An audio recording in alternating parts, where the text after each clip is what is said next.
Real estate is a long-term game. It's a marathon, not a sprint. More problems occur when a market is out of control hot, like too hot. Most people do things in the opposite angle. Typically, when you hit rock bottom, you get drug along the bottom for years, and you can literally be stuck in what I call purgatory for decades if you just don't address the things right off the bat.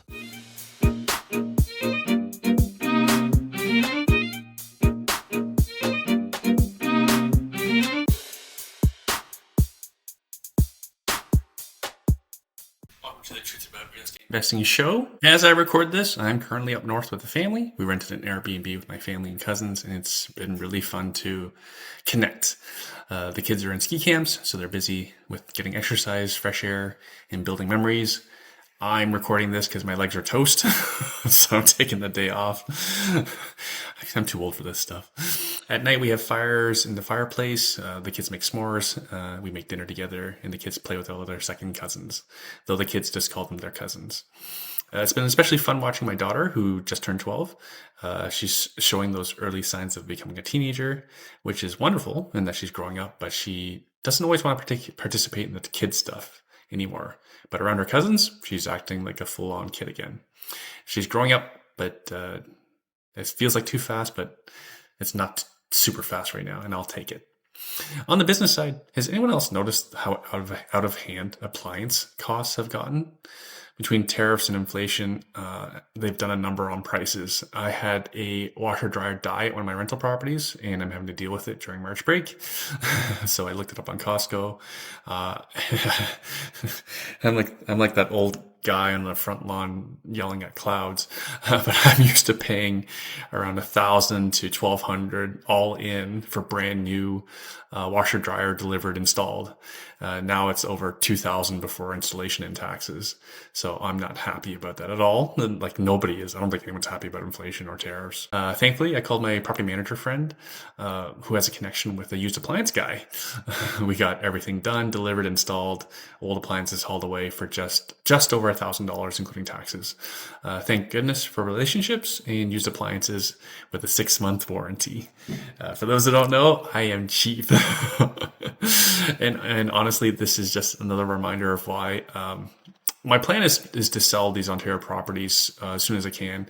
I don't see myself holding them beyond 5 years. So of course, as always, I'm cost conscious and just, happy to do the right thing for my tenants, but don't want to be overspending on things such as new appliances. The goal is to reduce headaches for us and also just to move on, always more than ever. Now, what is popular among my clients right now is I've been telling my clients not to buy anything in Ontario. My BC clients aren't interested in buying there either. There are simply better opportunities in the U.S. in the U.S. markets for real estate. But what's really taken off is the $100,000 investment loan. Here is the details. Some details.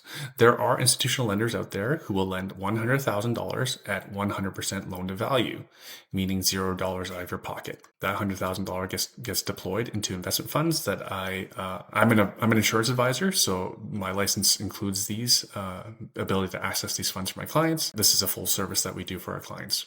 Just to be clear, and also to be clear, this is my clients' money. It's their own accounts. I'm a licensed advisor for these firms, so I can facilitate the full transfer and provide the end-to-end service just like I do in real estate. Now, the real estate analogy is this is essentially zero down on real estate investing, but with no tenants, no toilets, no appliance bills like I'm dealing with, and no paralegal bills like I'm drowning in. So who can say no to that?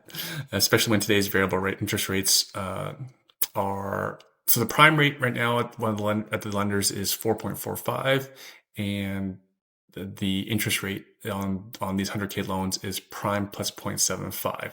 That is variable. So today's rate is 5.2 at the time of recording. That interest is tax deductible if this is invested correctly, which I'll do for my clients. And as always, talk to your own accountant to confirm your situation. And the ROI math should be simple. If the investment returns exceed your borrowing costs, you're building wealth within your own capital at risk. And that's why my clients are most interested in this investment vehicle. The approval process is far easier than real estate, of course. There's no property to appraise. There's no stress test drama. It's much more straightforward because the lenders have the stock fund investments as their collateral security. So if you're interested in more, just reply back to however you're seeing this, and we'll get in touch. Probably more so in May, as honestly, we're just really busy with existing clients. Now, onto this week's show. We have my old friend, best-selling co-author of Real Estate Joint Ventures. It's a terrific book from, I think it's been around for a while now. But the date, that shouldn't matter. It's still terrific content. I believe the book was written in 2011. It's about raising capital, but none of that hard money private loan stuff that's been decimating the community lately. He is the former and only vice president of the Real Estate Investment Network, who taught me, along with thousands of other Canadians, how to invest for cash flow. And he tells it like it is. While it may sound amazing, Russell has owned over 100 investment properties all at one time with little of his own money. But this is where it doesn't sound so amazing. Disaster struck several times. The oil market crashed. Then we were hit, which was around the same time as the financial crisis of 2007, 2008. And so it's been a while. Russell's been around and seen some of the worst, but he's currently made a comeback.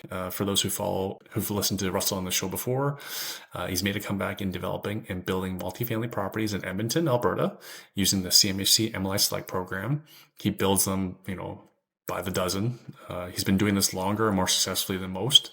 And he's here today to share his tales from the trenches, including if and when we should have that reset, when people should consider that reset, and declare bankruptcy. It's something that Russell's considered and he's coached people through.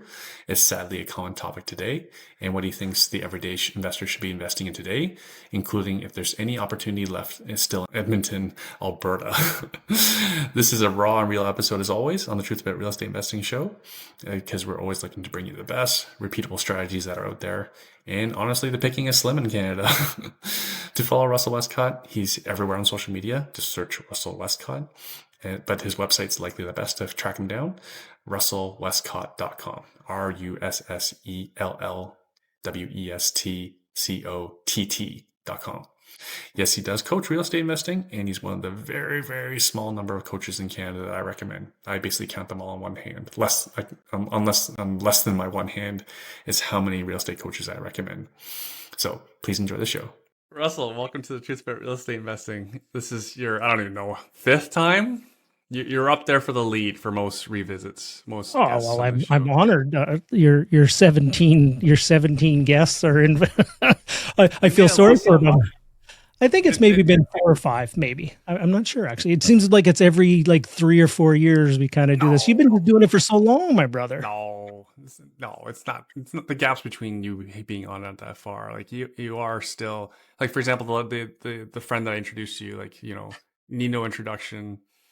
This individual is looking to build a business around raising capital. Like, remember Russell Westcott? This was a REI member. It's like, you remember Russell Westcott? He wrote the book, Raising Capital, which I can see behind you. Maybe you want to reach out to him? And thank you for that. I had some wonderful conversations with some people you've sent my way, and I'm just honored and grateful that that I'm still relevant, I guess, after all these years and all that kind of stuff. And I'm extremely grateful that we're actually having this conversation here. I had a little health scare over the last little while here, my brother. Yeah, tell us what you're willing to share.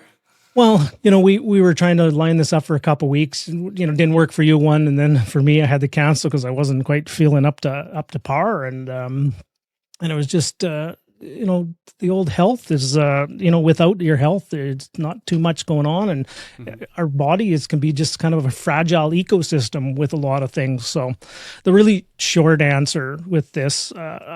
I was having some lower leg pains in my left calf for some reason. And it was started in January. And I'm sitting there going, oh, geez, maybe it's just my trick knee, it's a trick leg. It's all lots of rain out there. And I just kind of dismissed it for a little while. But it was the weirdest thing. It was extremely painful I didn't have any trauma or injury that I was aware of.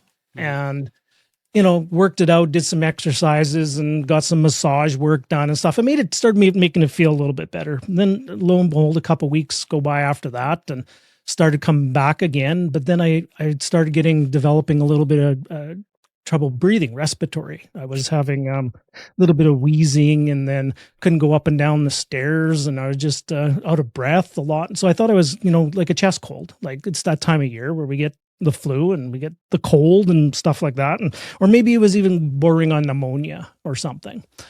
And it just kind of got a little worse. And then last week I woke up and my left calf was killing me again. And it was literally the size of, it had swollen up. My one leg had swollen up and it was all red and it was painful to the touch and it was hot. Right. And then so finally, here's the first piece of advice is always listen to your wife, always. So she literally forced me to call urgent care and called the urgent care. And after a quick conversation with a nurse, she had to force you. Well, that sounds pretty bad. I'm an idiot. Okay, let's just put that out there. But and honestly, the reason why I really agreed to it at the end was because it was bilateral, meaning it was only on one side, not another. And it was just the weirdest thing that I was just having this and there was no trauma on that one leg. And I honestly thought it was just a cold. I'd just tough it out and, boo hoo hoo, boo hoo. Little. Sorry, you're in your lungs, right? Yes. Right. So, and then what really got scary too is I was having a little bit of my heart was starting to race a little bit too. So lo and behold, after the urgent care, she said, "You're going to hate me for this, but you need to get yourself to emergency right away." I said, "What's going on?" She goes, "I think you have blood clots." And I go, so then looking into researching on that ourselves, and we go to Google and Chat GPT and doing that, and I was like, "Holy shit!" I was, pardon my language here for a second. So off to the emergency I go, and I'll give them credit. We have our complaints about our healthcare system in Canada, how long it takes to see a specialist or how long it takes to get a scan. Yeah. They didn't mess around when I got in there and I started telling them what was going on. Matters of the heart do not mess around. I had an ECG. I had 3 sets of blood work done. I had a D-dimer test, and supposedly on that D-dimer, the threshold is 500, but the doctor said, we can probably go up to 1,000. It's still safe. I was at like 1,500 on that scale. Had a chest X-ray, had a CT scan. Had everything, and what they found was I had blood clots in my leg. That's they assumed because they didn't do an ultrasound. I had the ultrasound down the next day. They found I had some blood clots that some of the clots had let go, like broke off, and those clots migrated up through heart and lungs. And they found on the CT scan that I had, it's called a pulmonary embolism, blood clots on some of my outer lobes of my lungs, And as I did more research about that, I got scared. Like those things, literally, you could drop dead from those blood clots, especially if they're, thank goodness they didn't clog a heart or an artery or a main bronchial tube or something like that. But pretty scary stuff. And then the next day was in to see a hematologist and ultrasound and different things there. And the weirdest thing of all of this is I'm making it sound really dire and stuff, but it was more serious than I originally thought. And honestly, the treatment plan at the moment is just go on blood thinners and we'll see you in a couple weeks is really all it is at the moment. That's it. So it's almost like well, it didn't kill you, so you should be okay, and let's just get you on some blood thinners for time being. Now from here going forward, I think the hematologist is going to dive in deeper on why it happened and what's going on. And I think some of it might happen as after some, 14-hour days in the chair of cranking out some work and stuff like that too. You can get those things that they're very common if you've been sitting for a long time, if you've taken an airplane ride or immobility, smoking, if I'm pregnant or all those kind of things. And so we kind of rule in a lot of stuff out, but it sounds like it's just one of those things that's happened at the moment. And it hopefully in 3 to 6 months, it can be cleared up, or I might be on blood thinners for the rest of my life. I don't know yet. So. I'm standing at my stand-up desk right now. So. Yeah, but it's. I was thinking about sitting down. So you mentioned the whole sedentary thing. it just shows how fragile our ecosystem of our body can be. Like, honest to goodness, from something of just as innocuous as a painful calf, that blood clots break off and get into some major organs, and this is an emergency now. So as I said at the beginning, I'm very grateful that we're having this opportunity to talk. How you doing? How's Cherry and how are the kids doing on your end? How's everybody doing for you? Everyone's great. Everyone's great. No complaints. Yeah. My only complaint is mainly business and real estate. Thank goodness Cherry's doing well, and Cherry's doing well. Cherry's doing well, and that's kind of the part about diversification as well, right? I think, and I'm seeing that a lot in a lot of clients as well. But almost over 90% of my clients are 70-90% real estate. And this is including the new clients that I'm getting as well for wealth planning purposes. Just heavy real estate, which isn't necessarily a bad thing. You and I were talking before we were recording, like folks who add property like over 20 years and don't have much mortgage or any mortgage at all, or they inherited it from a previous generation, they're doing incredible. Yep. Right? They're just getting all this free cash flow. Not like the technical term in finance, free cash flow. They obviously have to work a little bit. And also people who are in like commercial. This is most entirely on Ontario investors. When I say commercial, they're in like strip malls or retail plazas, whatnot. So it's all retail. It's all commercial rules for tenancy. So that's where it all favors the landlord. And lots of people are doing great, but lots of people aren't doing so great. Yeah.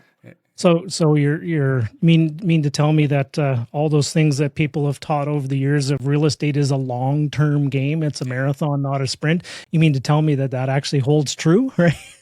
I think one thing that people lost was perspective. Really, not just perspective, but people lost the plot, cash flow. Yep. Right. People were getting into, like, for example, like all these people got into pre-construction. We won't spend too much time on it because, at REI, we always like, this is speculation. This is pre-construction. And then when people, like, I'm pretty sure most people, when they underwrote their own condo deal was, I'm negative $1,000, negative $1,500, negative $2,000 a month. Is this a good idea? Right. But it comes down to whenever I have, go ahead. Sorry, I didn't mean to jump over there. So. But people from like our community that are like, who do this really seriously, like they can survive this. Most of the people that we know can survive this. And that was always something that you and Don always taught too, is that your portfolio needs to be able to survive. Like it needs to be able to handle stress. Right. Yeah, I think a lot of people and don't get me wrong, I 100% did the same things too. And I'm just probably one of the ones that are still, some days standing. Right, is you get caught up. You really do when everything, and that's actually one of the things that I look at a little bit is, obviously you look at the fundamentals, you look at the big macro pictures and money supply and interest rates and supply and demand and employment and stuff. You look at all those things, you really do. But you also need to look at the sentiment, the market, the investor sentiment. When everything is going up and everybody can't do no wrong and everybody's bulletproof and everybody's making $100,000 a month and everybody's flip this, flip that, flip the bird, flip everything out, right? Everybody does very well. However, markets go up and markets go down. And the one thing that I've learned over the past 26 plus years now of doing this, more problems. Yeah, more problems. Yeah, more problems occur when a market is out of control, hot, like too hot. That's when you get into things that just don't make sense. When you maybe need to tap the brakes. Most people do things in the opposite angle, right? And that's why, some people, you look at some things and people say, well, I like affordability as one of my measurements is, can people actually afford to own a house? That's one of the key things. It's just a simple thing to do.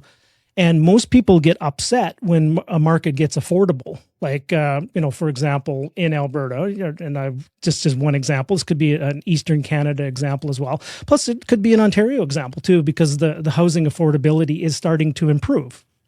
And most people get upset about affordability to improve, but that's actually a really good thing. When you actually can have... It's good for society. It is. It's extremely good and healthy for a market that it can actually be affordable to move in and live in. That's actually very healthy. And I know it's not a popular take with capitalist real estate investors that just want everything just to go up and up and up and up and up. But a healthy, affordable market that can add supply to it fairly quickly to meet demand is actually very good, right? And I'm a very firm believer in adding the right kind of supply and keeping things affordable for everyday owners. Yeah, and here I'm sharing a graph that just includes Canada, but it's like you're talking mostly about building in Edmonton, which for a big city in Canada probably has to be leading in affordability. Well, it's leading, but at the same time, a lot of people will sit there and they will analyze, and we can dive deeper into this if we want. And I don't have all. I look at this stuff as deep as I can almost on a daily basis, and they add units pretty quick out there because of this. They can build, and I'm just going to use an example for Edmonton. Everybody's sitting there and they're upset. Well, we don't have enough housing. Okay, now we got too much housing. Now we don't have enough. Now we have too much. But the one thing that I've not see very few people talk about at all is, okay, supply and demand in and of itself is important, but it actually doesn't tell the whole story. More importantly than just the building and the supply and demand is, what is the population trends? What is that doing? There's a report out there. I'm just going to speak to Edmonton. I imagine most cities have the same kind of report. There's something called 1 million more in Edmonton. If you out there, Google that. And this report came out probably about 3 or 4 years ago that they identified a plan to add another 1 million more people to the population of Edmonton. Edmonton's only 1 million and change. If you take all the outskirts and all the suburbs and all that kind of stuff, it's maybe 1.2 to 1.5. So essentially within a 15 to 20 year time frame, if the city has plans to add almost double, they need to build, right? And then the other thing that happens in Edmonton that doesn't occur, like for example in Toronto and Vancouver where I live, is the box in the sky, the condo towers. You see those things everywhere. Edmonton doesn't build those per se. Like, don't get me wrong, there has been some condos and there has been a few towers downtown, but by and large they build land orientated properties, and they have lots of what we would call secondary suites or ADUs. They have a lot of those. So the condo in Edmonton is a lower suite or a garage suite or an ADU. There's not a tower, 48-story tower, concrete block in the sky, right? And we can have, there's the report right there. I would strongly encourage, that one is, when's the date on that? It's a little small. 2018, wasn't it the first one? I think there's been a couple revisions, okay, but it identifies a very, very clear plan on how to add another 1 million more people to the city. And I don't see very many people overlaying that. And then especially when you actually overlay what's been happening for the population, the interprovincial migration and population growth for the last 12 months was positive for Canada.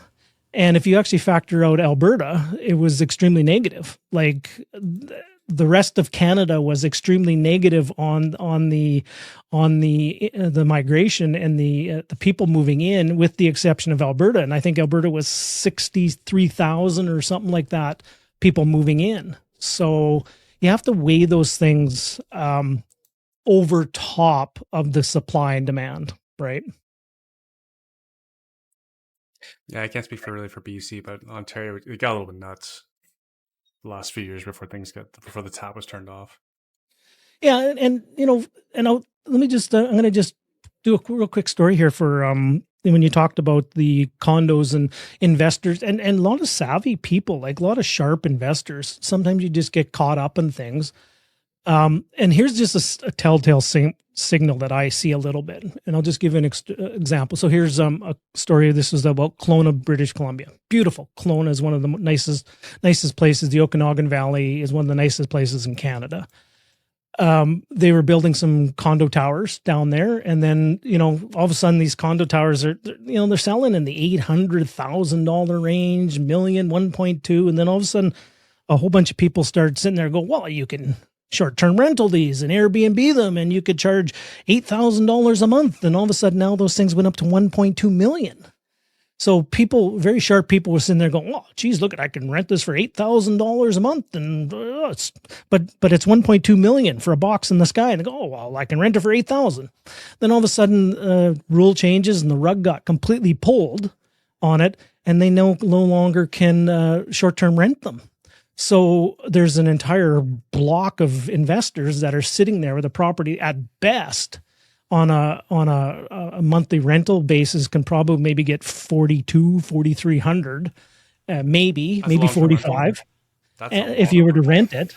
And they paid 1.2 million for it if they closed on it. So you see that an awful lot. And what's the old story is the pig and the python, right? Where the python devours the pig, but the pig eventually has to go through the python eventually to come out. I honestly think that's what's going on in both BC and Ontario is the python has devoured the pig. But it still needs to, it's like the jaws have gotten around it, right? It's wrapped its jaws around it now. But the pig has to make its way through the python. And that's where you're at with, I believe, those markets right there. And they're in for a few more years of challenge. Like if not, my standard position that I tell people right now is, so let's just say 2022 was kind of the peak. I believe that was kind of like, I think it was May or something and then since then it's kind of been a drop. So what are we at? 4 years? I think you could be in for another 10 year before you start seeing some positive. I tell people be prepared for 7 to 10 years, if not longer. In that specific space. Yeah. Yes. Well, but then it ripples out. It ripples out to a lot of things too, right? So when you start feeling pain in one, it's when the condo market catches sneezes, the rest of the market catches a cold at the same time too, right? Yeah, I'm actually just going to look up days on market in my own market. Now, don't get me wrong. There are some definitely, we're talking broad strokes, and there are individual segments within things and different types of products and different things like that will do better than others. And I still think getting back to a basic of just having a land orientated property will do very well. It really will. But then that opens an entire Pandora's box about at the same time about why did we go towards condos and boxes in the skies is because the three levels of government made it so expensive that you had to kind of shrink the footprint down in order to keep building stuff, right? It got to a point where it got so inefficient to build, and it really does, when you're building, as our good friend Mr. Ron Butler would say, the dog crate condos in the sky, right? And I probably should drop an F-bomb or two in there, or put an effery or the shit-tasteric, right? Or something in there. But you can start seeing that it just went way too far the other direction into too small, not functional. And nobody ever asked the question everybody asked the question is, well, how can we build these? Nobody asked the question is, should we actually build them? And would anybody actually live in it? Yeah. And then to the listener, who's the investor, it was always, can you hold, like, this is a business. I've always positioned it that way. Real estate investing for people like you and I, like, it's a business. So whatever investment property I buy, it's a business. Is there demand from both tenants and buyers, right? So then go back to the basics. If I buy something that's a commodity, like a box in the sky, it's a commodity. There's going to be more coming online. Then I have competition for both renters and buyers versus I buy a house, no one's building more land. Yep. Much more defensible investment in asset. But yeah. Yep. No. We kept seeing all the things as, it's New York or it's Singapore. No, the Manhattanization of the GTA. It's not, guys. Canada has a lot of dirt and we have a lot of land, and it's not. Sometimes we overplay our hand a little bit. Like, don't get me wrong, I love Canada. I got my Canada hoodie over here, right? So got that all out, and I'm a very proud Canadian, but sometimes we overplay our hand a little bit. Like, don't get me wrong, we should, and I'm going to say should very aggressively, we should be in a position that we could be at the big table and dictate things because of what we actually have available to us and what we have ongoing. But honestly, for some reason, we just keep shooting ourselves in the foot with policy, with underperformance. We actually celebrate mediocrity, and we don't actually ever want to actually go for it when we have what the world wants, and we just shoot ourselves in the foot with just bad policy, left, right, and center, over and over and over and over again. It's just it's sad to see, to be honest. It's just we have Canadians have differing values. Like, for example, you and I were talking about, and some people have been commenting about what I posted yesterday. I can't find it right now, but I had posted that table of where natural resources, where Canada's number one. Apparently we're number one in uranium, we're number one in gold in the ground. But again, Canadians and voters have different values. They don't want to, like, for example, if you're an environmentalist, you do not want to go after the gold.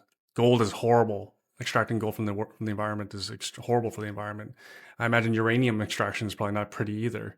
So, like, those people are okay with a mediocre or substandard economy, probably living with less, being like a nomad, those sorts of things, right? Yeah, but at the same time, the policymakers have no problem taxing us to death and raising the money for all these programs based upon the sweat off the workers' back, as opposed to actually making money off of something else to do that there. And don't get me wrong, I 100% agree that probably we have different priorities as a country, and we should. We're a completely different country.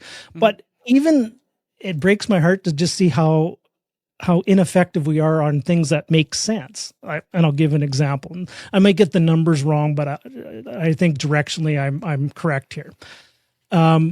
Previous prime minister made a big announcement that we're going to plant 2 billion trees in Canada. 2 billion. Okay. I don't think there would be a person in the country that would be upset about that, to be honest. Like, that's a good thing. That's the right thing to do. But lo and behold, 7 years later, we missed the target by 97%. We spent something like, $200 million on something that missed the target by that much. And we had $58 million in overheads that was covered during that to miss a target by that much.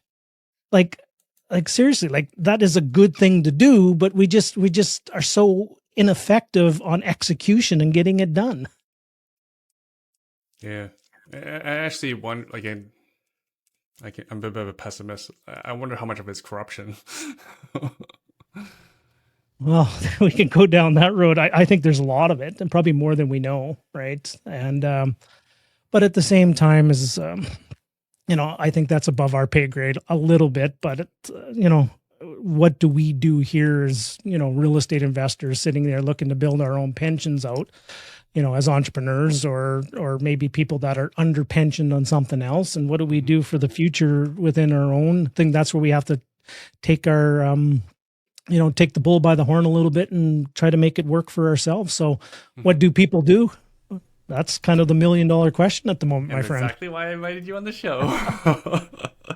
So, let's good conversation. And I do definitely want to do that. So here's what I would probably suggest. I think the first thing people really need to do, and a lot of this is just from my own lived experience of living through market cycles and stuff like that, and being in different market conditions, whether it's up, down, sideways, or indifferent, is I think the first thing people need to do, and I'm looking at myself here when I do this, is just be honest. Like, have an honest reflection about what's going on.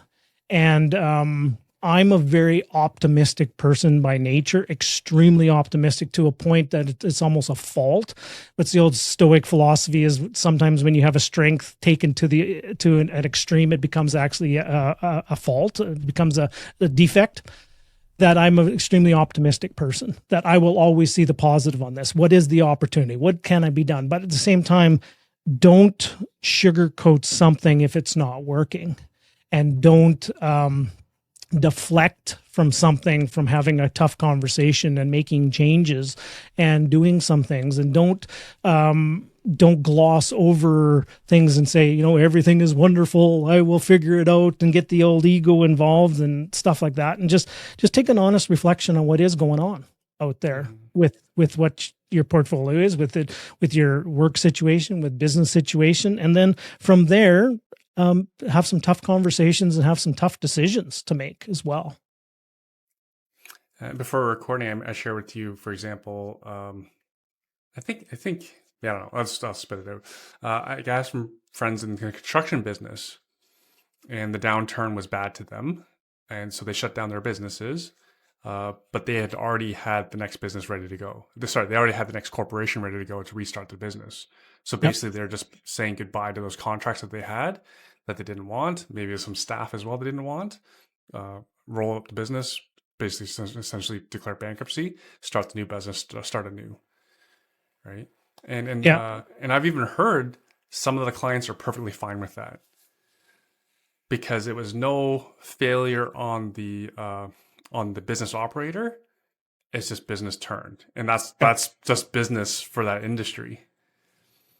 But those things, it happens all the time, and it's I think that opens up a wonderful vein of conversation here to have. But before we do go that, what I maybe will say, I'm going to frame this as the following. So we have the open conversation that we have with ourselves, and just be honest with the way we are going.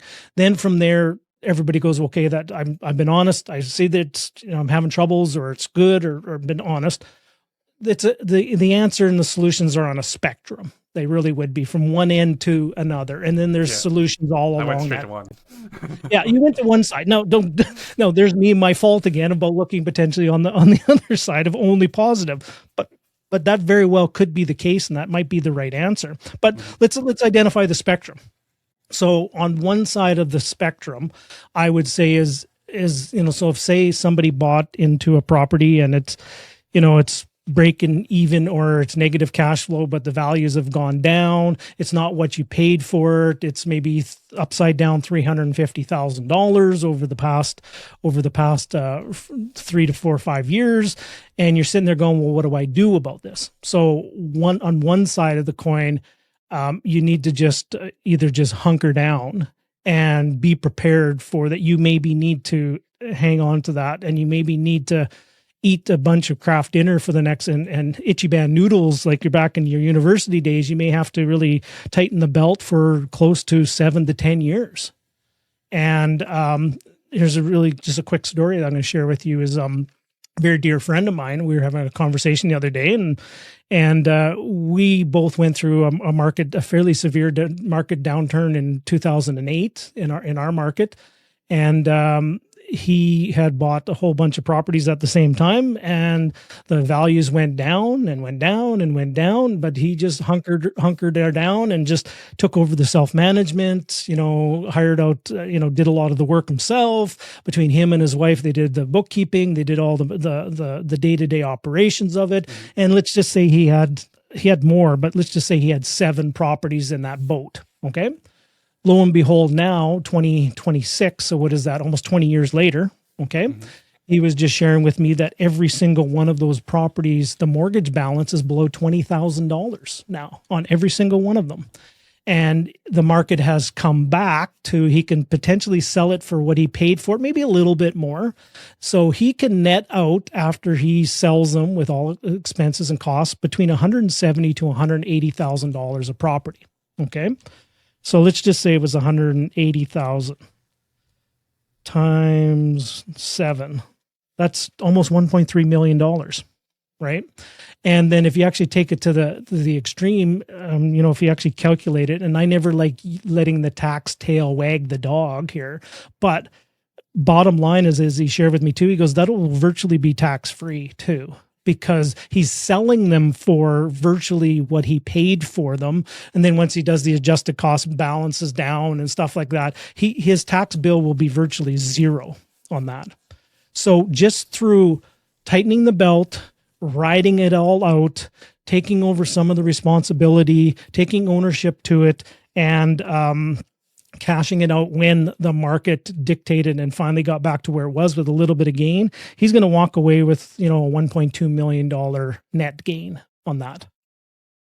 So that's on one extreme, like batten down the hatches, tighten the belt, and just be prepared and just do it yourself. Do whatever it takes, whatever's required. Yeah. Like don't pay yourself. Exactly. But you better have another business where you're putting groceries on the table, because you ain't going to be living off of your real estate. As a matter of fact, you're probably going to have to you're going to be contributing to it in some instances. So that's on one side. And then on the other side, and there's no shade when I'm talking about this, but I know lots of people, and I've had conversations about this, is sometimes you just need to rip the Band-Aid off. And maybe you need to declare a corporate bankruptcy or a personal bankruptcy or a foreclosure of properties and send properties back to the bank or things like that. Now, that opens a huge Pandora's box of pros and cons and what ifs and stuff like that and things like that. But those would be the two bookends of the spectrum, right? Hunker down, ride it out for the long term, or rip the Band-Aid off, declare a potential bankruptcy, and then move on with things from there, right? So have you ever been in that boat, Erwin, where you had to potentially make that decision? No, thank God. But I have had some discussions with folks. Yep. Just again, they weren't at that level. But again, it was just I didn't know their full situation. But it was just something, and just in brainstorming, I mentioned it, that declaring it's 100% an option, and I would strongly encourage anybody, if that is the option or that you want to explore, get some help, get some advice, have a conversation with a good lawyer, maybe a good accountant. And then as well, maybe talk to a trustee and talk to people that specialize in those things, because sometimes you need to structure things, right? For example, I've had conversations with people that have gone through the process. Sometimes what you need is you almost need 6 months to a year to prepare to do it. Meaning maybe what you do is maybe you're the investor and you're married. Maybe you get your spouse's name off of everything. Right. And maybe you've structured that from the beginning as that's the way it should have been, is that one spouse is clean and the other one takes the hit on everything. Because and this was advice that I had a conversation with the lawyer once. He says, if one is going down, 17 won't make much more of a difference. Right. So he says, if you are making that decision, you are going that route, let's bundle up everything we possibly can, because the process is similar whether you're doing 1 or 17 all at the same time, right? And I'm using that as an example of, if one property went down, roll a whole bunch of other stuff into it and just rip the Band-Aid off and then potentially start over. But there's an awful lot of fear of unknown. But the main thing I find with a lot of people is it's not really the mechanism or the strategy or the tactics, which a lot of people have gone through this. You're not alone. You're not the first. You're not the last. There's just more people than you are aware. Just nobody talks about it. They really don't. They're not posting this on Facebook or Instagram. Yeah, because there's a lot of judgment around it, and rightfully so in some cases. It's maybe there should be, but at the same time, I think intention and details and nuance really matter when this comes to, like, if you went through that process and you were doing something fraudulent, well then yeah, there potentially should be some judgment around that. But if there just so happened is, it just didn't work out. I tried my best. I gave it my go for 5 years. I got caught in a really bad market downturn. I learned some extremely powerful lessons. I just need to know to keep up with my bookkeeping, keep up with my tax filing, keep up with all these things. My goodness, the lessons I've learned from this is incredible. I just need to get out from under this, because the weight that it's on my shoulders is, and I'm losing sleep, and it's causing health issues within the family, and you're having fights with your significant other, and it's the only thing you can think about is the financial challenge that you're dealing with. So you don't even have enough capacity to actually look to grow something else or to recover from it, and because you're just so buried and you're just so in it. And I heard somebody once say, it's not the weight you carry, it's how you carry the weight, which is very, very important with things. And then usually after that time, your health starts going downhill, and it impacts everything. It really does. So I'm not saying that people should go that route, I'm just saying that that is a very viable option, and be supported on that as well. So those are kind of the two bookends of the conversation of the spectrum. So, and then in between that, I think there's maybe some combinations of sell a few. When I was having some challenges in my portfolio, I took my entire portfolio and I said, okay, let's identify the good, the bad, and the ugly. And I literally ranked all the properties for good, bad, and ugly. And now the unfortunate thing is sometimes you have to sell some good properties in order to cover up some of the ugliness of there. Like some properties are maybe so underwater or so bad that you can't get rid of them. So maybe you have to free up some capital by selling a good property or two in order to do that. So hopefully you maybe have to prune some good to take care of the ugly, and then hopefully you can deal with the bad that's in the middle and go from there. And then you need to have a really good pruning of your portfolio in order to move forward. So there's kind of the two bookends, and then there's a hybrid in between as well. Yeah, just to add, like my own, when I was selling properties in my own portfolio, I knew the market was softening, so I had to sell what was most sellable. Yes. And in that case, it was my vacant property, because in Ontario, tenanted properties sell for An empty discount. property is the most desirable in Ontario. Yes. Yeah. And then I always say to my real estate bulls, not friends, but I always talk to real estate bulls. I said, "In what business does removing the customer improve the value of the business?"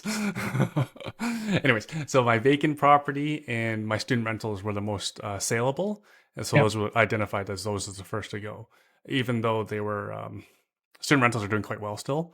But again, if I needed to, I was trying to release some pressure, and I knew the market was heading down, so that's why I sold those ones. Yeah, so you were very proactive on that, and you kind of took a hybrid approach in between. That's just, when I have conversations with people too, is after you've had that reflection, is you do need to start making some swift actions and swift decisions, because one of the biggest mistakes I've made of that too is after you've had the reflection and you've determined this, that you just kind of you don't do anything about it, and then maybe you're at a bottom or a rock bottom, and then everybody sits there and goes, well, once you hit rock bottom, obviously you just bounce straight back up again. Everything's hunky dory. No, typically when you hit rock bottom, you get drug along the bottom for years, and you can literally be stuck in what I call purgatory for decades if you just don't address the things right off the bat, and you don't make swift, decisive actions to move forward and hunker down or rip the Band-Aid off. And you literally can just be drug along the bottom where you're just getting by and you're just, 1 month to the next, and you're not making progress on things. It can actually be very detrimental that and honest to goodness, the way time goes by, a decade could go by and it could have done nothing but get worse. And you were sitting there go, geez, 10, 15 years ago, I should have made that decision back then. Now, hindsight is always 20/20, but I'm just telling people is if you're going to have that conversation with yourself and make a decision, make it decisively, and then just get on with it.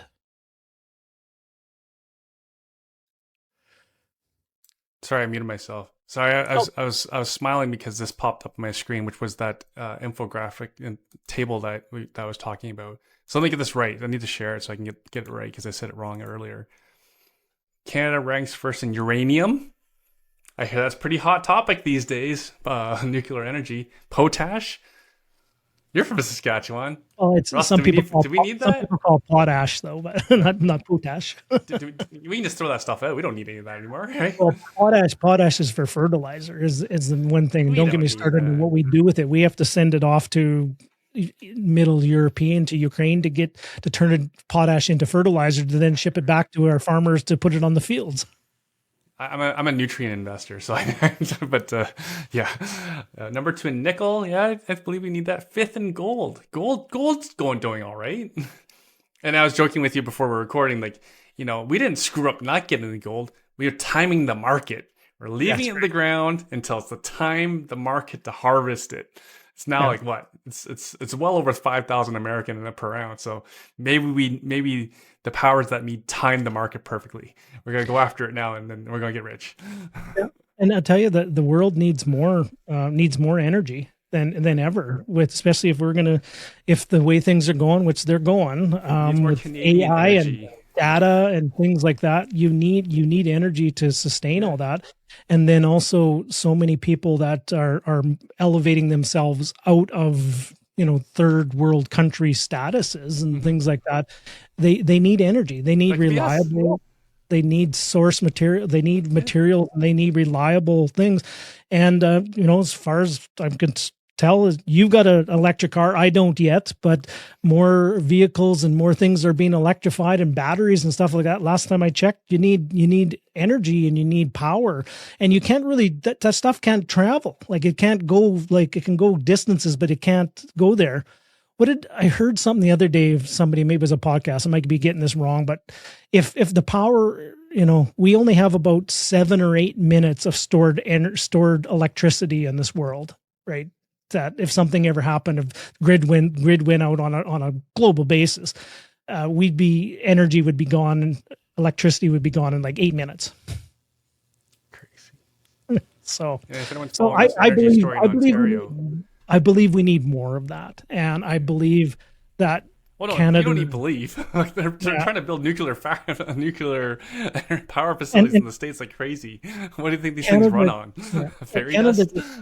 Canada just needs to be a provider of that. Need to be a solution provider, not a detriment, and not a red tape roadblock of something. No, I always go back. We're the masters of that.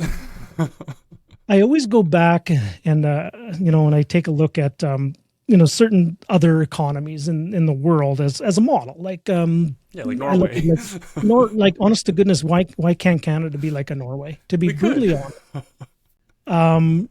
But here's the thing: is we 100% there. We can't even get our stuff together to be able to ship. Let's go back to potash. We can't even get our stuff together to ship potash on a rail to a terminal out in British Columbia.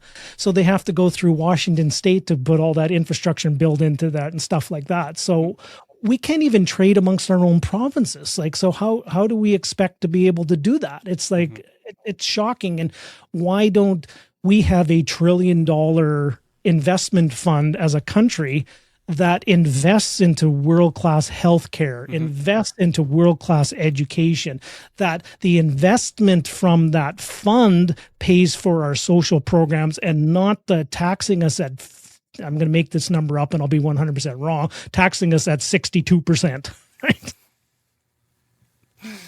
Because honestly, that's, and I hate to sound like I'm, conspiracy theorist or something like that, but honestly, once you get close to 50% and you're being taxed of what you make or more, really you're a tax slave. You're a slave to paying tax with things. And I think I mentioned this to you before.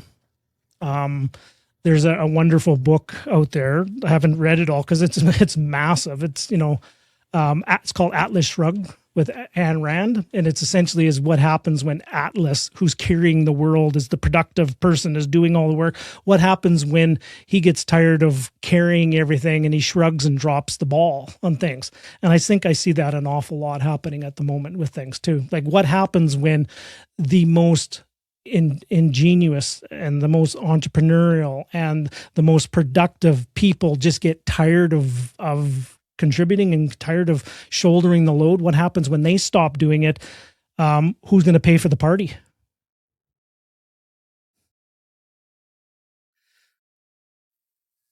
Interesting question. And I'm not saying about ChatGPT and AI, people can go down that rabbit hole, and my wife hates it when I have that conversation, when she asks me, and then everybody sits there and goes, "Well, we just keep wanting to. We'll just raise more taxes and pay things." But then eventually, like you'll see the example out your neck of the woods there too, is some very productive real estate investors, people that produce and build houses and employ people and, make money. They sit there and go, just to what end? So we're just going to pack up shop and leave. So they're now taking all their efforts and their talents and their business enterprise, and they're just going to set up shop somewhere else. And now we've lost all that. right? Now, who's going to come and fill the void in there? Are we going to start getting more? Are we going to start getting more government to build rental housing, affordable housing, or do we still have to rely on private citizens to do that? Like, honest to goodness, I would bet if a government entity doesn't believe what you're saying, they just need to go to small town Eastern Canada, and that's already there. Where there are no builders there because the opportunity is not worth their time. Yeah.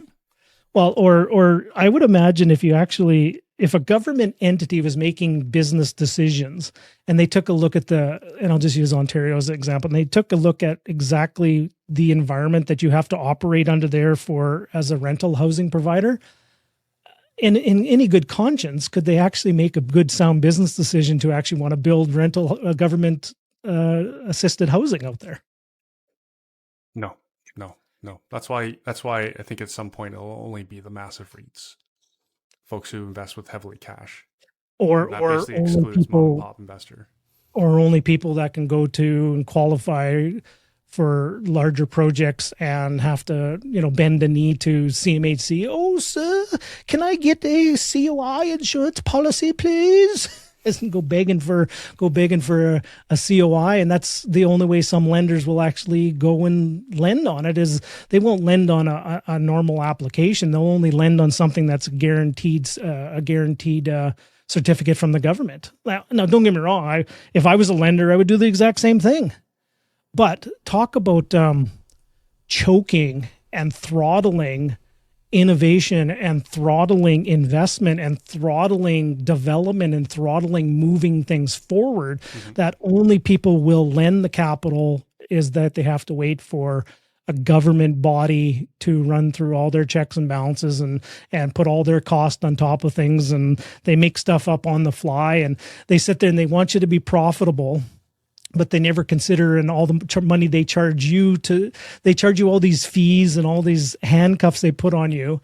And then they sit there and go, well, you're not as profitable as you used to be. Well, I would be more profitable if I didn't have to actually pay you $375,000 in fees and all this kind of stuff to be able to do it. I would be much more profitable at that time. I didn't have to carry a private mortgage while I'm waiting for you to fund my deal.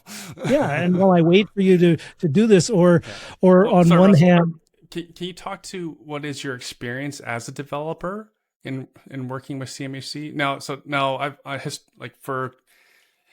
I'm like that broken watch. I was eventually right.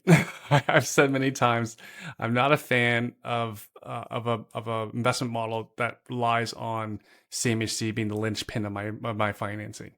Lots of people made lots of money doing apartment buildings and developments. But you and I have been around a long time. Almost everyone doing apartment buildings was using CMHC for to ensure to get their financing and also for their refis and whatnot. I was never a fan of it. Eventually, I was right. No, maybe not right. Eventually, but things have gotten more difficult than ever. Now, can you talk to your own experience with CMHC and whatever you're doing with them? Yeah, now we were very early adopters on some innovative products that they came out. And to be honest, it actually, in the early days before the developer greed kicked in, it actually made extremely good sense. Yes. Like the pro formas and the numbers we were putting together 3 years ago, like were absolutely no-brainer home runs, out of the park grand slams. They really were. I analyze the same type of properties now based upon all the new roadblocks and changes and things like that. The buying decision is still a marginal, yes, but it's not a grand slam. It's now a opposite field single or maybe a stand-up double as opposed to a grand slam home run. So, but let me put some context in this first. I by no means would share that I'm a large developer. Like we have about 3-4 years ago, we made the decision based upon some of the writing on the wall that we saw about population trends and things like that, and some loosening of zoning bylaws in my target market, and then also some very innovative financing programs that came out. We made the decision to pivot our portfolio into building some smaller scale infill, smaller scale developments into 6, 8, 10, 12 unit kind of properties. Okay. Sorry, Russell. To give the listener context, like no one's able to build faster than you in Ontario. I haven't seen anyone build faster than you in Ontario. I mean, in Alberta. And Alberta. So you're not small. Well, you definitely output your output's way better than other than big developers, folks who have offices and their names in massive letters on the side of a highway. well, it's funny when I have conversations with people that build in other markets, and I tell them what we've actually built from start to finish in a time frame. They're going, geez, that would take us. It would take us that long to just get a development permit. Right. And also you're a first generation developer as well. Like the people that I'm talking about who have their signs in big letters on office buildings next to the highway, they're multi-generational, right? Yeah. You are first gen. Yeah, and then I would also say too, is I wouldn't say I'm all the way onto the development, like full out development of hiring my own trades and doing all that from that end. I do a little bit of a hybrid model that I will identify a land position and I put the capital together and I'll put the business case together and I'll get the investment people into the project. But then I will partner with a 4-generation home builder that knows the process in out, and they will do 15 to 20 homes a year kind of a thing, type of thing. And they just want to deal with 1 or 2 people and they build a fantastic product. And then I will get a cost plus model from them. And then I will just run my numbers and run my analysis out from there. So I don't go all the way. Now, could I go? Yeah, maybe one day. But I decided to start, I wanted to do the hybrid model, kind of a hybrid. Stay lean and mean, not have payroll. So I don't have to take on all that responsibility too, because it can go the other way pretty quickly too. I don't have to take the responsibility of hiring my trades and working all those things and getting in depth into quantity surveyors, spreadsheets, and construction financings. And like, don't get me wrong, we've taken those products, but I have a lot of support on that. And I'm totally okay that my builder makes profit on that. As a matter of fact, I want them to, because if they don't, then they won't be around and I won't be able to use them again, right? And then, or they'll start looking to cut some corners on something or something like that. I'm happy that they make their margin on things. As a matter of fact, we build it up front on what they're going to make, and they're happy to just work with somebody that they've got a build contract in place before they even dig a hole in the ground too. So it's a very symbiotic relationship. Mm-hmm. Okay. So back to the process with CMHC. Now we have completed 4 projects over the past 3 years, within my own personal network and things like that. We've completed 4 projects, 6, 18, 20, 25 units we've built. Okay. And we've done that in a period of time, about 3, actually 17 of them we added within a 12-month period. Like I'm talking from buying the dirt to having tenants move in within 12 months. And that's unheard of in a lot of markets. That's unheard right? of. Yeah. So that's basically unheard of for anywhere in Canada. Yeah. And we're talking about business here. Like, you're running a business here. Like this isn't just someone building something in their backyard. No, like we're talking buying a piece of land in inner city Edmonton with a house on it, a 50 by 150 lot, so 7,500 square feet, and then going through the entire process of putting the design together, putting things in there, and then contracting it out to a couple different builders to bid on the job based upon our designs and our footprints and everything that we want in there. And then from there, we put the financing program together. And in some cases, in order to move quickly, the builder will actually go out on our behalf and buy the land and actually start the construction with their money on things, as opposed to me providing construction financing to them. Now, obviously, they build that into the price as well. Right. And then I just get a completion mortgage at the end. So essentially there could be 3 types of financing. And I've done multiple different ways, and there's pros and cons to each of them. You can actually do financing to buy the land, potentially. You can get financing for the construction, and then you can get a completion financing on that as well. So it's a very, there's an awful lot of nuance on moving things from one to the next to the other. And then you just need to have a really good team of people in place to be able to pull all this off together. And a track record to pull it off together. I'm sure these people aren't going to SPAC anyone.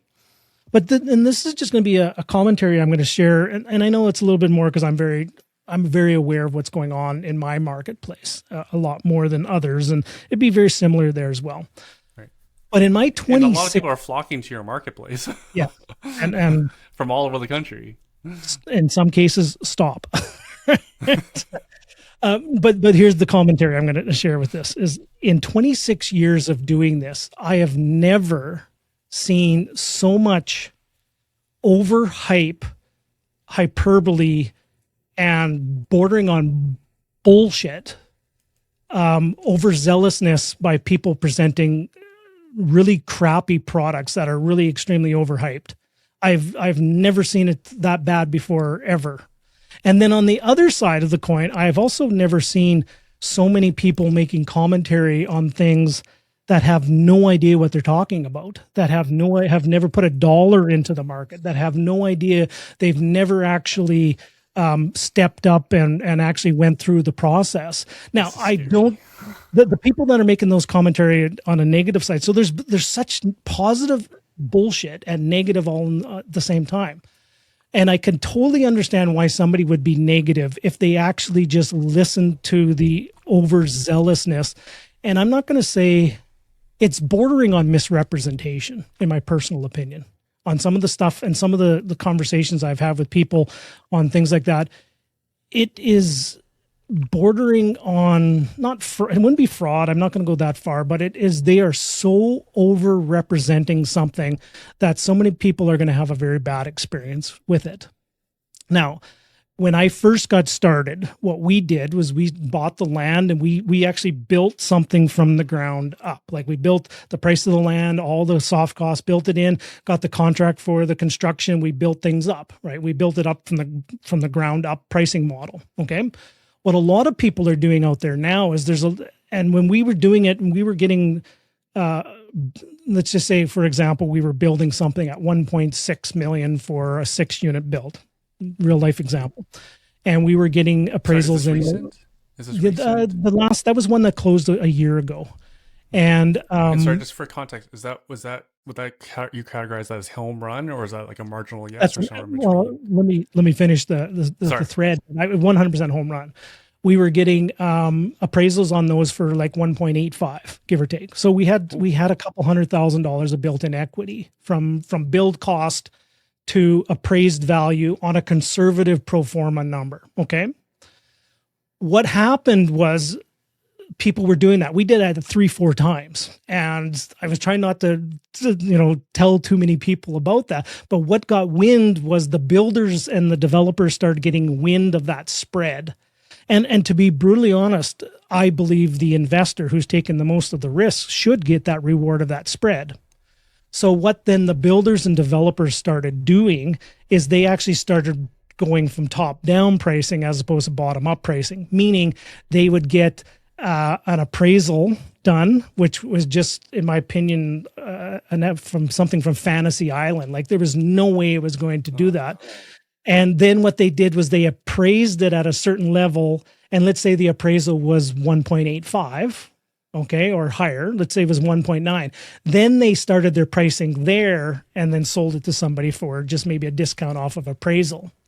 Yeah. And really, a person is buying something that is so skinny on the margins on the top end that they may have a very sour taste in their mouth after a while, right?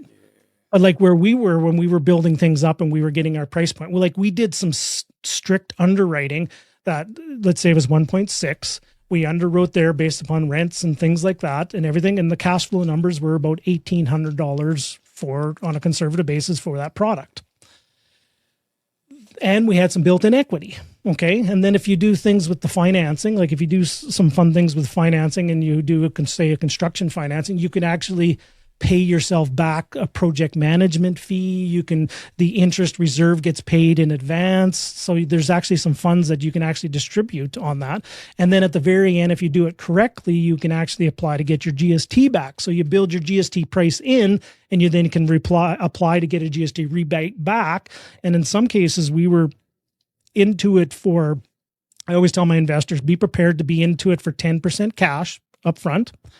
and then we will claw it back as much as we can. And in some cases, we were into $1.6 million builds. We're into them for under $80,000 cash down payments. So now that is getting tighter. That's not as lucrative that's not as prevalent as it once was, say 2-3 years ago, because everybody and their dog is out there doing it the other way. And a lot of people smell that, oh, there's a huge opportunity. So, and I'm not saying anything against Ontario realtors. They got to do what they got to do. But a lot of Ontario realtor groups went out to Alberta and were really overhyping and overselling a lot of these projects to people that probably should have never bought them.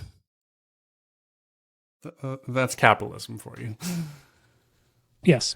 Now, at the end of the day, buyer beware and stuff like that. I just wish I had beware. Good Lord. I wish I just would have had a conversation. And I have conversations with people all the time getting into these kind of projects. And that's where I will, I offer like consulting, and I offer some services to help people with that process of going forward.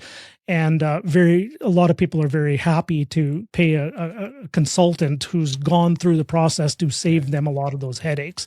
And then at the same time, I work with the team that I work with. We have, we've done multiple projects. I've consulted on more than 42 projects from 6 to 94 units.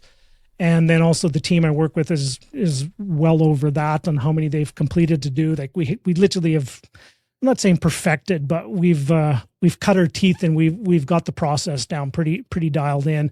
And we do a bottom up pricing as opposed to what's it worth, and then we'll just price it just a little bit under that. Right, which is the job of the realtor for the seller. But well, that's what they're supposed to do. Is they're supposed to represent you.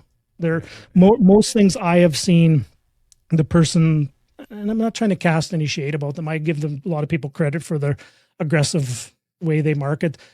I think they're representing the interest more of the builder and the developer than the actual end homeowner, the actual end investor. That end investor has to own it for 7 to 10 plus years, right? That builder developer has been in and out, and they made their money probably at first draw, and they really have no risk from there as well. So, and then where can people contact you for consulting purposes? The simplest answer is, sorry.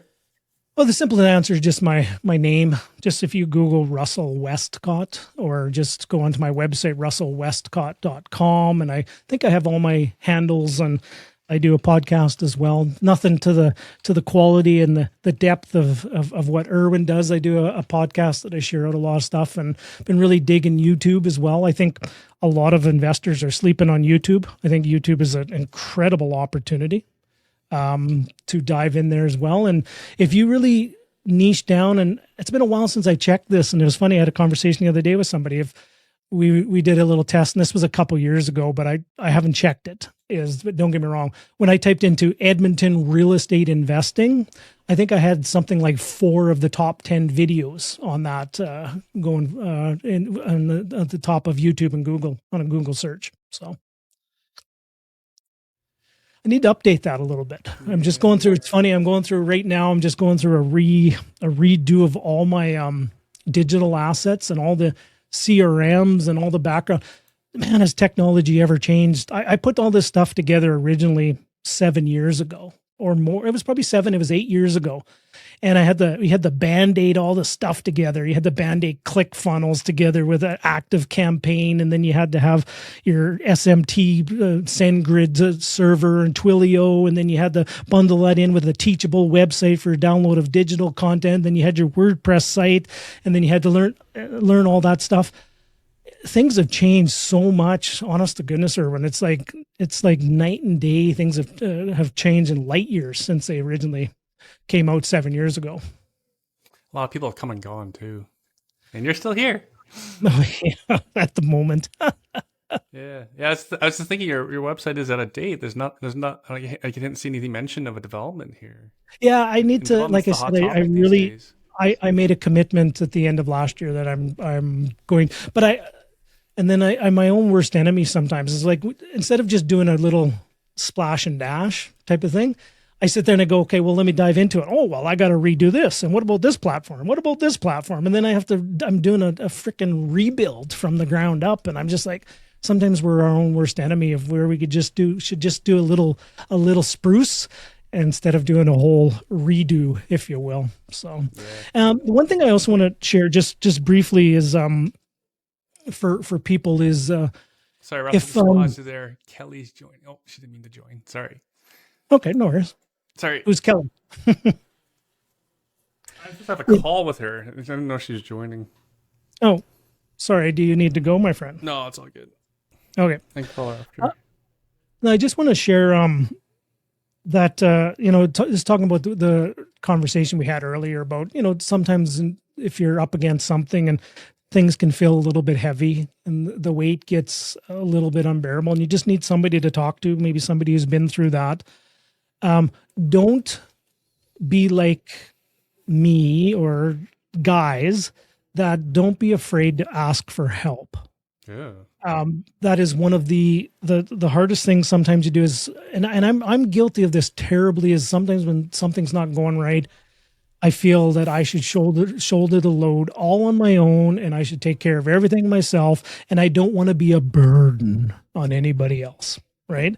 And that is just the wrong thing to do. And of being a coach in this space for probably, 25 years in many respects, a lot of people seek out coaching and guidance when everything is going well. Like the market's at the top and it's peaking and everything's going well and all cylinders are running on that. And you see the coaching industry just flourish during the boom times, right? That's probably when you don't need coaching and consulting, is that time when things are going really well. You don't need that. Don't get me wrong. I think people need it all the time to just check-ins and make sure things are going well. But when people pull back is when they probably need it the most, is when things aren't going well, when you need a little bit of help, when the message needs to become, when the mess that you're dealing with needs to become your message, when you're having problems, and that's just the preparation that you're putting in for the next climb up the next mountain. That's when you need the support the most. And there's lots of people and resources out there. There's lots of, free resources. There's paid programs. There's just different depths and levels that you can have, but just never be shy about reaching out and asking for help. And I'll just add to that, like anyone who's doing something new and would like someone to review their deal, bring it to someone, pay someone for an objective opinion on it. Right. Yeah, I had a conversation with a guy yesterday, and he didn't really give me much information on things, and he was talking about areas, and I said, well, here's some areas I would just avoid, like I would never buy in these areas again. Now, how do I know not to buy in these areas? I did. I bought dozens of places in these areas, and they were just horrible. And he just said, you just mentioned the area that I bought in.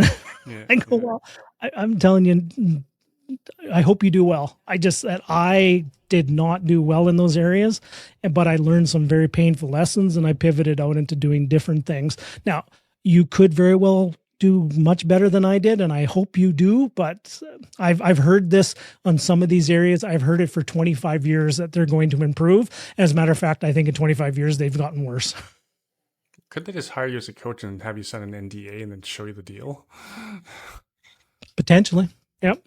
So no, I'm always happy to do that. I love having these conversations with people and providing help and support and guidance along the way. As I just had a wonderful conversation with somebody the other day, and they said, well, why do you do a podcast and a YouTube channel and stuff like that? And I said, on one hand, I think it's good for business. For one, it is. It's a relationship deepener that you have with your audience. But on the other hand, I said, to be really honest, there's two reasons why. Number one is I get to have amazing conversations with people that I probably wouldn't be able to have. And it really good. It scratches an itch I have of wonderful conversations with people. But more importantly, to me, is it's a legacy project, meaning I've been blessed with some unbelievable burdens. I've been blessed with some unbelievable challenges. I've also been blessed with some of the most inspirational mentors of people that I've learned from, and I've learned some incredible lessons. I believe it's my opportunity. It's not just my opportunity, it's my duty to pay this forward to a next generation of people that want to hear and listen. And I didn't get these gray hairs by accident. They were all earned. And I think there's a lot of wisdom that can be shared with the next generation of people up and coming. Speaking of sharing, we're a little over time. Do you mind if we go to one of the questions I wanted to ask you about? Sure. Oh, Are you okay? Well, it's your show, my friend. I've just been yammering away. Folks, just to reiterate, Russell's a best-selling author. And you wonder why I do this podcast. Russell wouldn't talk to me without this podcast. Erwin, it's not like best-selling. How many best-selling authors will answer my phone call? You and I text and Facebook mess all the time, so that's not true. I just hope the listener is grateful as I am to have you here today. Now the question I wanted to ask for the person who wants to keep their gray hair under control, what I call it the passive lazy investor, someone who wants boring. Back when I met you back in like 2008. Those deals grew on trees. Well, that's what I felt like. I felt like that deal grew on trees when a single family home could cash flow, right? Cash flow positive. What do you see? What do you think so again, you've seen a lot. You've seen tons. What is available in Canadian real estate for the everyday passive investor? Someone who doesn't really want a side hustle. It's more like, I have a 9 to 5. I want something really simple and easy, low risk, low effort. Okay. Great question. And I'm going to, reiterate something I told everything's on a spectrum, right? Mm-hmm. So, and the first one I'm going to mention here too is people might just say, oh, well, Russell, you're very biased and stuff. Yeah, I am very biased on this first point is find somebody that like and trust that has a track record that can deliver results and co-own with them, collaborate with them. Maybe become a capital partner and let somebody else take a lot of the day-to-day operation and take a lot of the deal finding and take all that details that you don't have the time for and potentially do a joint venture. Now, I know Russell, you're being very biased. Yeah, I am, because I think it still is especially to answer the question, that's one of the best ways there. Some of the people I work with, it's a collaboration, but we take care of all the details for them, and we get a report and we have wonderful conversations and everything gets taken care of for them. Okay. So that's on the one side. Probably somewhere in the middle, I would say would be get a good Sherpa and get a good guide that can give you advice and counsel you on how to structure something for you that makes sense for you. Okay. Like for example, I can get somebody in through into a small tier development. It'll take time. It'll take probably up to a year, and there'll be an investment of consulting, and there'll be lots of steps and lots of things to get involved. But I can definitely help somebody do that. That when it's done, you turn it over to property management, you set it and forget it. And it's not ever perfect, but it's as turnkey and as lazy as you can get it. Right. Okay. And so there's that opportunity. What would a capital requirement be?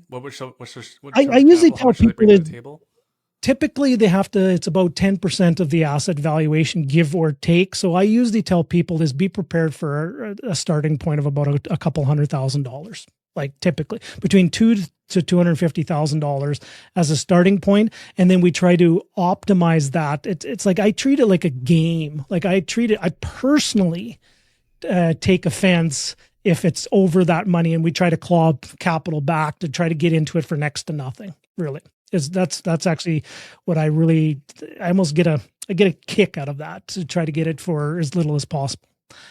Now, which opens up a different conversation if we want to go down that, but that's fine. The other side is what I would suggest is, if that's too much for you and you don't like working with other people. Russell, before we move on to the next one, yeah. Are there any baseline metrics that you kind of live and die by, or that you recommend, like an IRR or a return on investment figure or cap rate? Is there any sort of guidelines What'd you call them earlier? Bumpers that we can give to the listener. Well, so the simple answer I would give to that is something that's really relevant for everybody here is I don't get me wrong. I love the numbers. I dive very deep into the numbers, but more importantly than the numbers is the three pillars of real estate, meaning what you buy, where you buy, and who you rent to. And I always start at the who you rent to, who is the tenant profile, and who do we want to rent to? Then we match that tenant profile up to the house they want to live in the neighborhood they want to live in. Mm-hmm. So we start at the dirt and make our way up. Mm-hmm. And then from there, I don't look at general things like cap rates and stuff. I actually look at real life numbers, like real life rents, real life tax to the best of my knowledge, real life tax estimate, insurance numbers. And when I build my pro formas out, they are extremely tight. There's very few guesses on it. It's built with real numbers, but it all starts with the dirt and the box that the dirt sits on. It really is. And then from there, everything is deal. And then everything, yes.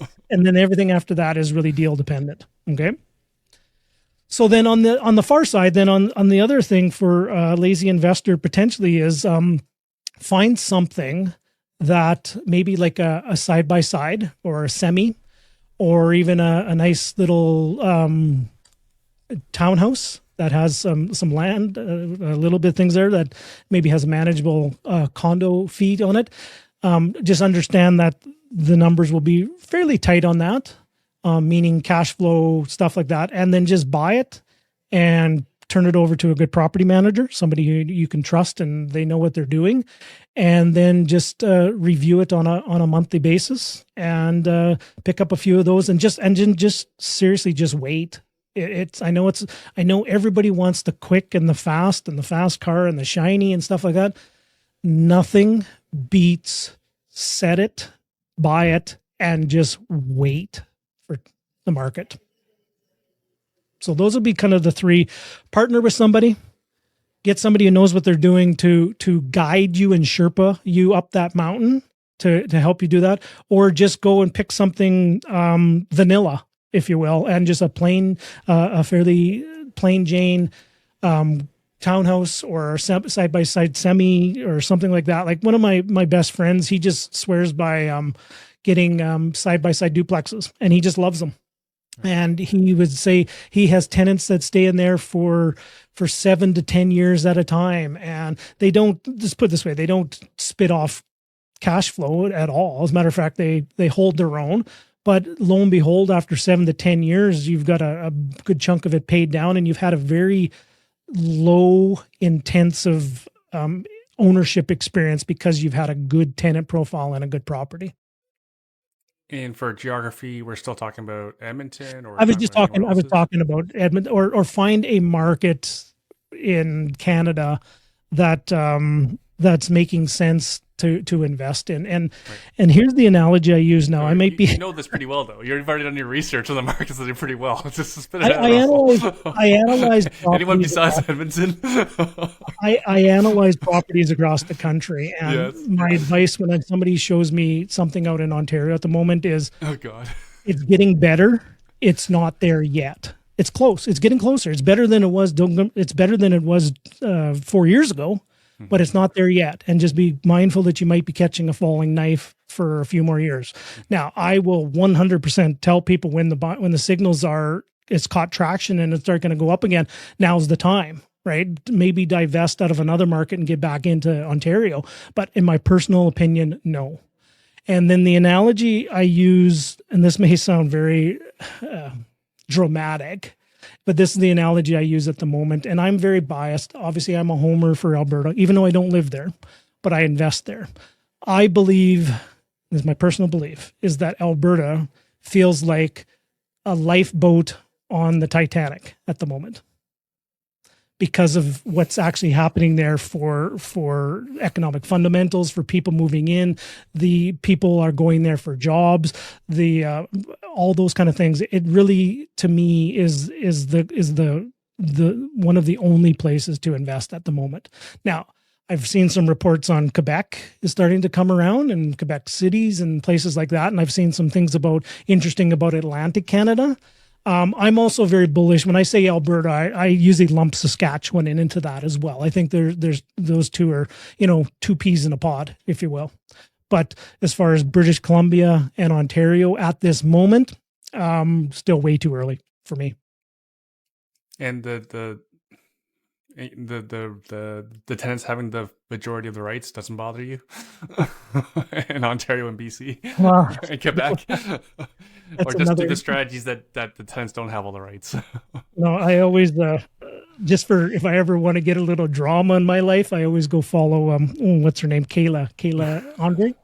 And I just go find she fights a good fight, and I just sit there and I go, but there's fires everywhere for her to fight. I'm sitting there going, every time I see something, I go, yeah, reason number 972 why I invest in Alberta. Sarnia, she got in a spat with the city councilor in Sarnia. I think he wants to roll out rental licensing. Anti-renovation. He wants to roll out anti-renovation bylaw. But Now, don't get me wrong. There's bad actors on both sides of the thing, but geez Louise, it's draconian out that way in some cases. And that's the advice I told a lot of people for many years is if you're not getting appreciation in Ontario, how do you feel and what's your appetite for being a landlord in that market? And I think we're seeing the answer right now as a lot of people are selling and divesting and moving on. But here's the thing is Ontario is just too big. It's too important.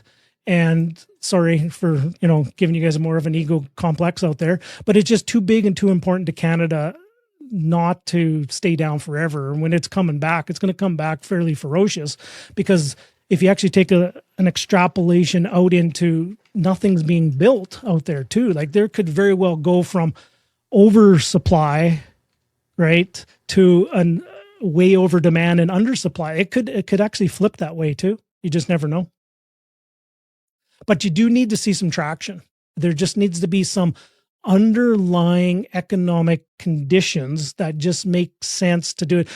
And an economic condition is because it's cheaper than it was 4 years ago is not sound. That's not a sound fundamental. Now, I get it. It is 100. That's a true fact. Is the exact same property that you would have bought in 2022 is cheaper today than it was then. That is 100% true.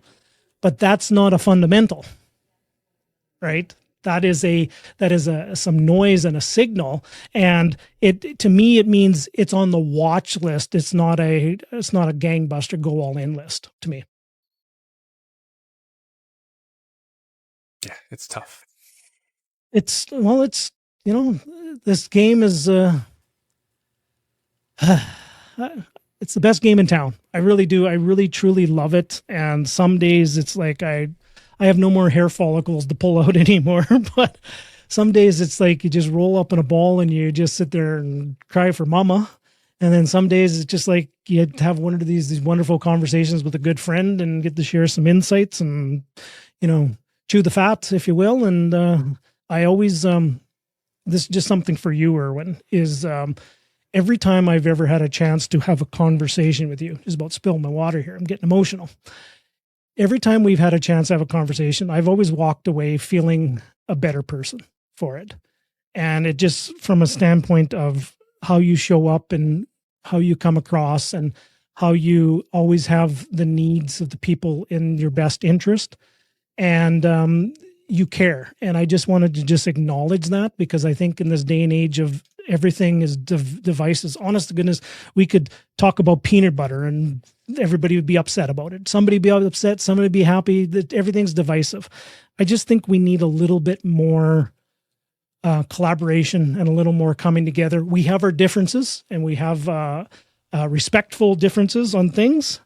And we've had some good conversations over the past that we didn't agree with each other on things, but we can always respect the other positions, and I will always listen and you will always listen to me. And I just think you're a true gem in this community. And I just wanted to acknowledge that. Thank you, Russell. I was actually thinking how funny it is that I'm an Ontario realtor and I've been chasing you to get on the show and you're just dumping on Ontario for investment. It may sound like a little bit dumping, but I'm Oh no, that's I'm fair. I'm the unfair realtor telling people not to buy investment property here. I'm trying to share my perspective on something. Now, I 100%, if the facts to me were differently, and I vision it in within 5 to 7 years, it could very well be the case is that all the green lights are saying, guys, maybe divest of here. It's full bore, go hardcore in Ontario. Yeah, it's actually funny because I actually had the Rain Gold Mine scorecard and I was looking for it. I thought it was on here that only invest somewhere where it's landlord friendly. I actually can't find it on the Gold Mine scorecard. Yeah, and that's a basic fundamental investing, should it not be? Well, one thing I tell people too is there's a lot of people giving advice out there in the marketplace right now, and everybody's been through the market downturns and everybody knows what's happening and stuff like that. The advice I tell people is not what they're saying now, right? Because they're probably saying the right things now, potentially. Find out what they were saying to you in 2021, 2022. What was their advice they were giving you then? And then that will give you a little more clear indication of where their perspective lies. Because I know some people have given advice out to something that was good for their business to protect their business and to make sure their business would go forward, but wasn't the right advice to the client. Mm-hmm. So that's what I would advise people to do is find out, the person's, I want to listen to this person. I think they know what they're talking about. It's good. But what advice were they giving me during this time? I mean, they didn't advise clients that tap the brakes, potentially look elsewhere, do this, just take a look. If it was just everything was buy more, buy this one. By the way, here's my LP offering, and here's my my pre-sale condo that I'm selling you and stuff like that. You might want to give a second thought to the advice they're giving you today. Versus I was very public when I was selling my stuff in 2023, and I was telling people to take profits. I've actually some listeners were kind enough, some of the 17 listeners were kind enough to reach out and say thank you for being like the lone person that's saying to sell because they sold at the right time. And that's actually one of the regrets I have a little bit is I regret not being louder. I started advising my clients and I can go back to the exact time I started doing it. It was February of 2021. And I gave my reasons why. And I told them that, guys, you probably have a year in Ontario and British Columbia to absolutely pull some chips off the table and do very, very well. You might leave something on the table and you might sell before this, but I believe now is the time to divest out of these markets and move it into this market. Now, am I going to be right? I don't know. And now that I have the hindsight of looking back, I go, geez, I wish I was a little more vocal and loud at that time of that. And I'm not trying to puff my chest up and say I'm 100% right. I actually missed it by about a year, but directionally, I think we got it correct. Yeah. Two things, Russell. So your website needs updating. But what I was thinking was, like, you'll be a Sherpa for somebody. 100%. You didn't say it. I'm saying it. No, I really, that's a core competency and something I love to do. I take a very personal approach with the work that I deal with people. I take it very relational. Like we work hand in glove together on things that I get to know their story inside out. Sometimes I champion harder than they do for their cause in many cases. And I 100% would be open and willing. And I have capacity at the moment too. So just thank you for asking that. And people can find you Googling Russell Westcott or go to russellwestcott.com. It is outdated. And I'm always grateful, Erwin. I thank you for every time you've sent somebody my way. They've always been they're just top-notch clients, top shelf people, and they get it. So, it scares when people tell me who their coaches are, and like it scares me when they don't not scare me. It's curious when I've never heard of them before, right? I've been around and people solicit to come on the show all the time. And if someone has not solicited, then they may just be so new to the industry. And I probably should get more aggressive. I should probably get a little more aggressive on my marketing a little bit. It's funny how very rarely people even know that who I work with. Like it's like I don't publicly, unless they want me to, unless it's part of a plan that they want me to, and maybe I'll tell their story a little bit deeper. But very few seldom talk about the clients specifically that I work with and name names and stuff like that. Like I'm definitely not, I think it's so cringy, and this is maybe I should do better with this, is I sit there and I go, well, let's take a picture.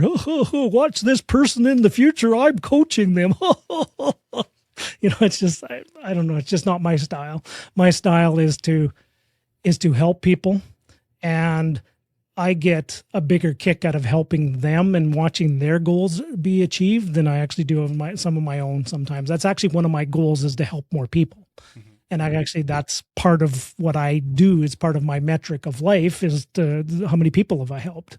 And I believe the more people I help, the better things will be for each of us. And then just a basic due diligence. People need to call around and ask questions. I remember when a certain epic fail I thought was going to happen, in Saskatoon, they're like, oh, who knows Saskatoon? Top of mind, Russell. Russell, would this business work? Do you know these people? And what do you know? Yeah, and no shade against. I always give credit for people like going for it too, but I just think it was a little misguided. They needed, and I remember I had a conversation with them, and I just said, I go, kudos for what you guys are doing. It's great. But I just said, here's just some things just for you to be mindful of. Like, here's just some things just to be understand, and take this from somebody 20 plus years in the business. And it basically got dismissed as, how I took it was, yeah, shut up, old man. You don't know what you're talking about. Watch us go. I go, okay, that's no problem. I have no harm, no foul. I said, I just gave them just, because they asked, like they said, well, what do you think we're doing? Look at all the stuff we're doing. I go, you're crushing it. You're absolutely, from a marketing and PR and getting the word out, nobody's doing it better. Just from a standpoint of being able to fulfill upon this, just some things for you to look out. You might want to tap a break here. You might need some protections over here. You might need a little clarification on your messaging here, because if you're attracting lots of people are watching it, you might attract the wrong people. So here's how, take a look at this. And it basically just said, yeah, what do you know? Shut up. Watch us go. Okay. No problem. And the Securities Commission did catch up to them and shut them down. Yeah. And that was that honestly was probably the least of the worries, because the operation, getting into the details hearing the details of the operation. Yeah. Anyways. No, it was, anyways, there's lots to be to learn from that. Yeah, but I've seen other people do smaller scale and fail in that business model. So like I need to see excellence of execution if you're going to be like 5 times bigger than that, and be able to execute and hold it all together, and hard money loans, right? You better be a lot better at execution. Yeah, right? The margin. One of my good friends, he says that you just need to have margins in your life, right? And when you're dealing on that, you just need to have extremely a wide berth of a margin there, just in case. If you're operating it on the line and no margin, all it takes is a hiccup, and the hiccups and the farts happen. They always do. Mm-hmm. But can you survive it? Yeah. Securities Commission, I don't think that's more like a heart attack than a hiccup. don't get me wrong.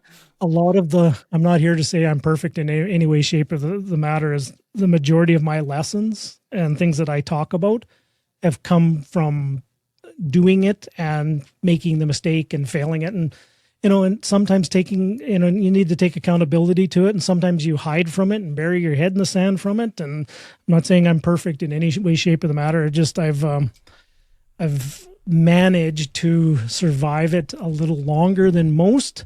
And I'm always willing to learn and clean up and keep moving forward.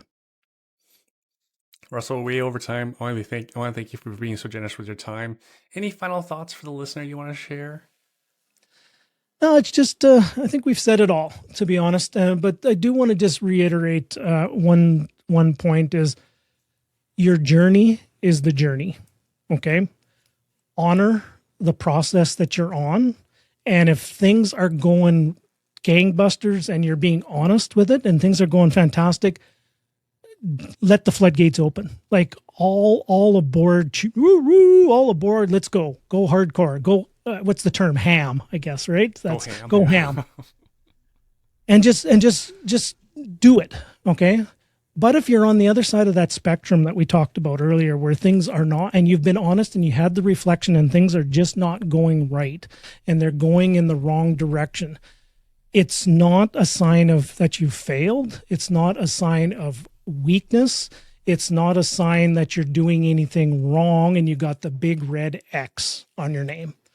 As a matter of fact, it's actually a healthy conversation to have with yourself, to just do a checkup from the neck up. And if something's not going right, don't wait, make decisions, seek out people who have been there before, and execute against where you want to get to. I know there's an awful lot of words that I just said that, but just if you're doing well, go for it. If it's not going well, seek out advice, get back to why you originally are doing this from the beginning, clean up what you need to clean up, and then keep moving forward. Russell, I know I said the last word, but I couldn't help it because you said go ham, and then I thought back to the python and the pig. The python there you tried go. to go ham, and now they got past the ham. Well, the other thing is, if you ever think about where does the eventual pig come out on the back end on a snake? Like, to be honest, I don't know if anybody's ever like that's a lot of efficiency on a digestion of that python, right? What I like to say is like there's the saying like go big or go home. Yeah. Just understand what going home looks like. Right. Yeah, and then the last thing I guess go is, home. And this is just on my own personal case here. I'm just going to put this as, make sure you always listen to your wife. Go vegetarian. Some of the biggest mistakes I've made is when I've gone off, when she gives me advice and says, we might want to, I'm going to do it anyways. Okay, I love you still. Thank you again so much for doing this, Russ. Yeah, it's a pleasure, my friend. Always a pleasure.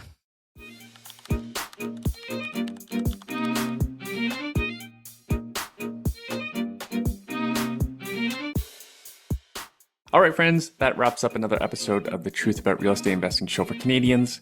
Hope you got as much out of this one as I did. Remember that whether you're just starting out or a seasoned investor, there's always something new to learn, and it's always about building that practical knowledge base that gets you closer to financial freedom. If you found value today, please do us a favor and leave us a review or a rating, share this episode with a friend, or better yet, join our community of real estate investors who are taking action and making moves. And hey, if there's a topic you want us to cover, or there's a certain guest you'd like us to have on the show, drop me a line. My DMs are open on social media. Reply to this email that this have arrived on. I'm not hard to find. We're all about getting you the unfiltered truth to help you on your journey. Thanks again for tuning in, and we'll see you in the next episode. Until then, stay smart, stay curious, and keep building that future. Catch you later.